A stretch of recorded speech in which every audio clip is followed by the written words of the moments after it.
ಅಂದ್ರೆ ನಮಗೆ ಒಂದು ದೊಡ್ಡ ಗುರಿಗಳ ಕೊರತೆ. ಏನೇನಾಗಬೇಕು? ಕಸ ಗುಡಿಸ್ತೀನಿ ನಾನು, ಕಸ ಗುಡಿಸೋಣ ಆಗಬೇಕು ಅಂತೀನಿ, ದೊಡ್ಡ ಕಂಪನಿ ಓನರ್ ಆಗಬೇಕು ಅಂತ ಹೇಳಲ್ಲ.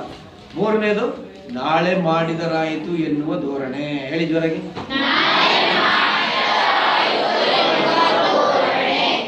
ಮೊದಲನೇದೇನು? ಗುರಿಗಳ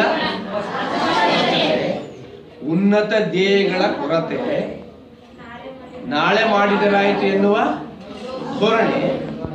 ನಾಲ್ಕನೇದು ಸೋಲಿನ ಭಯ. ಏನು?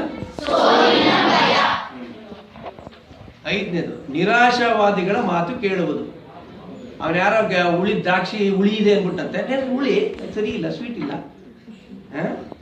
ನಿರಾಶಾವಾದಿಗಳ ಮಾತು ಕೇಳುವುದು. ಹೇಳಿ ಜೋರಾಗಿ.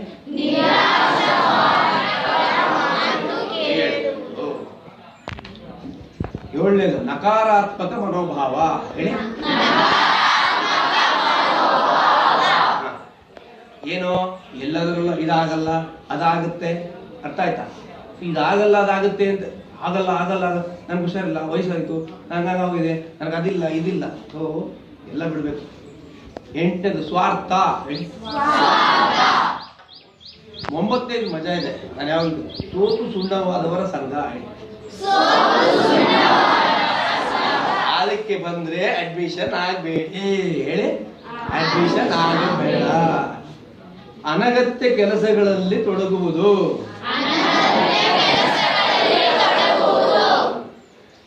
ಫಸ್ಟ್ ಇದೆ ಹೇಳಿ. ಗುರಿಗಳ ನಾಳೆ ಮಾಡಿದರಾಯಿತು, ಸೋಲಿನ ನಿರಾಶಾವಾದಿಗಳ ಒಂದೇ ಬಾರಿ ಹಲವು ಗುರಿ ಹಿಂದೆ ಬೀಳುವುದು. ಇನ್ನೊಂದು ಆಮೇಲೆ ನಕಾರಾತ್ಮಕ ಸ್ವಾರ್ಥ, ಸೋತು ಸುಣ್ಣವಾದವರ ಸಂಘ, ಅನಗತ್ಯ ಕೆಲಸಗಳಲ್ಲಿ ಜೊರಗೆ. ಸೊ ಈ ಒಂದು ಯಾರಾದ್ರೂ ನಿಮಗೆ ಬೇಳ್ಕೊಟ್ರೆ ಬರಪ್ಪ ಸೋತು ಸುಣ್ಣವಾಗಿರೋ ಸಂಘ ಸೇರ್ಸ್ಕೊತೀನಿ ಅಂದ್ರೆ ಬೇಡ ಸ್ವಾಮಿ, ನಾನು ಗೆದ್ದವ್ರ ಸಂಘ ಸೇರ್ಕೊತೀನಿ, ಅದೃಷ್ಟವಂತರ ಸಂಘ ಸೇರ್ಕೊತೀನಿ, ಸಾಹಸಿಗರ ಸಂಘ ಸೇರ್ಕೊತೀನಿ, ಸೋತು ಗೆದ್ದವರ ಸಂಘ ಸೇರ್ಕೊತೀನಿ, ಅದೃಷ್ಟವಂತರ ಸಂಘ ಸೇರ್ಕೊತೀನಿ, ಗೆಲ್ಲಿಸಿದವರ ಸಂಘ ಸೇರ್ಕೊತೀನಿ, ಬಿದ್ದು ಎದ್ದವರ ಸಂಘ. ಇದೆಲ್ಲ ಒಳ್ಳೇದು, ತಿಳ್ಕೊಳ್ಳಿ. ನೀವು ಬೀಳ್ತೀರಾ, ಎದೇಳಿ.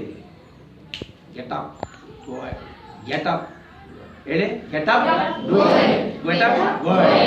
ಯಾವತ್ತು ನೀವು ಈ ಮನೋಭಾವಗಳೆಲ್ಲ ಬೆಳೆಸ್ಕೊಳ್ಳೋದಿಲ್ಲ, ತೊಂದರೆ. ಅಯ್ಯೋ ಅದಾಗುತ್ತಾ, ಅಯ್ಯೋ. ಈ ವಿಷಯಗಳಲ್ಲಿ ನಾನು ಹೇಳ್ತಾ ಇರೋದು ನಿಮಗೆ, ಯಾವತ್ತೂ ಅಷ್ಟೇ ತಿಳ್ಕೊಳ್ಳಿ, ಗುರಿಗಳ ಸ್ಪಷ್ಟತೆ ಇಲ್ಲದಿದ್ರೆ ನೀನ್ ಕಾರ್ ಓನರ್ ಆಗಲ್ಲ, ಕಾರ್ ಡ್ರೈವರ್ ಆಗ್ತೀಯ. ಕರೆಕ್ಟಾ? ನನ್ ಕಾರ್ ಇರ್ಬೇಕಪ್ಪ ನನ್ನ ಹತ್ರ ಅಂತ ನೀನ್ ಅನ್ಕೊಂತೀಯ ಸ್ಪಷ್ಟವಾಗಿ. ಅದು ಕಾರ್ ಡ್ರೈವರ್ ಇರುತ್ತೆ. ಆ ಕಾರ್ ಡ್ರೈವರ್ ಹತ್ರ ಕಾರ್ ಇರುತ್ತಲ್ವಾ. ನಾನು ಕಲಾಂತರ ಒಂದು ಬೆಳಿಬೇಕು ಅಂತ ಹಾಕೊಂಡ್ರೆ ಅಟ್ಲೀಸ್ಟ್ ಒಂದು 10% ಆಗಿ ಆಗ್ತೀರ. ಇದು ಕರೆಕ್ಟಾ? ಇಲ್ಲಪ್ಪ, ನಾನು ಯಾರೋ ಇಲ್ಲಿ ಯಾವುದೋ ಒಬ್ಬ ಭ್ರಷ್ಟಾಚಾರಿ ಮಂತ್ರಿ ಇರ್ತಾನೆ, ಅವನ ಥರ ಆಗ್ಬೇಕು ಅಂತ ಅನ್ಕೊಂಡೆ. ದುಡ್ಡು ಜಾಸ್ತಿ ಇದೆ ತಿಳ್ಕೊಳ್ಳಿ. ಒಂದು ಕಲಾಂರವರು ಇವತ್ತು ನಾಸಾ ಗೊತ್ತಾ? ನಾಸಾ ಅಂದ್ರೆ ಅಮೆರಿಕಾದಲ್ಲಿದೆ. ನಾಸಾದಲ್ಲಿ ಅಮೆರಿಕಾದಲ್ಲಿ ಕೆಲಸಕ್ಕೆ ಸೇರಿದಿದ್ರೆ ಇವತ್ತು ಅವರಿಗೆ ಕೋಟ್ಯಾಂತರ ರೂಪಾಯಿ ಸಂಪಾದನೆ ಮಾಡ್ತಿದ್ರು. ಅರ್ಥ ಆಯ್ತಾ? ಇವತ್ತು ಇಸ್ರೋ ಅಂತ ಇದೆ, Indian space research organisation. Indian space research organisation. ಹೇಳಿ ಇನ್ಸತಿ. Indian space research.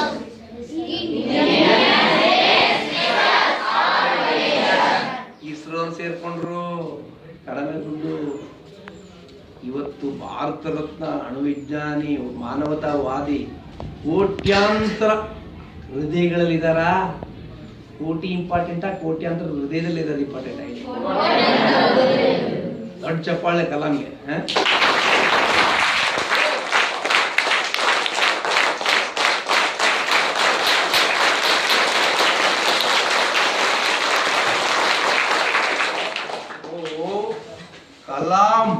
ಕಲಾಂರ ಒಂದು ಮಾದರಿಯನ್ನ ಇಟ್ಕೊಂಡು ನಾವು ಜೀವನದಲ್ಲಿ ಹೋಗೋಣ. ಮಹಾತ್ಮ ಗಾಂಧಿಯವರ ಇದಕ್ಕೆ ಹೋಗೋಣ. ಸೊ ಮಹಾತ್ಮ ಗಾಂಧಿ ಮತ್ತು ಕಲಾಂ ನಮ್ಮ ಜೀವನದ ಎರಡು ಬನ್ನಿ, ಒಂದು ನಿಮಿಷ. ಪರವಾಗಿಲ್ಲ.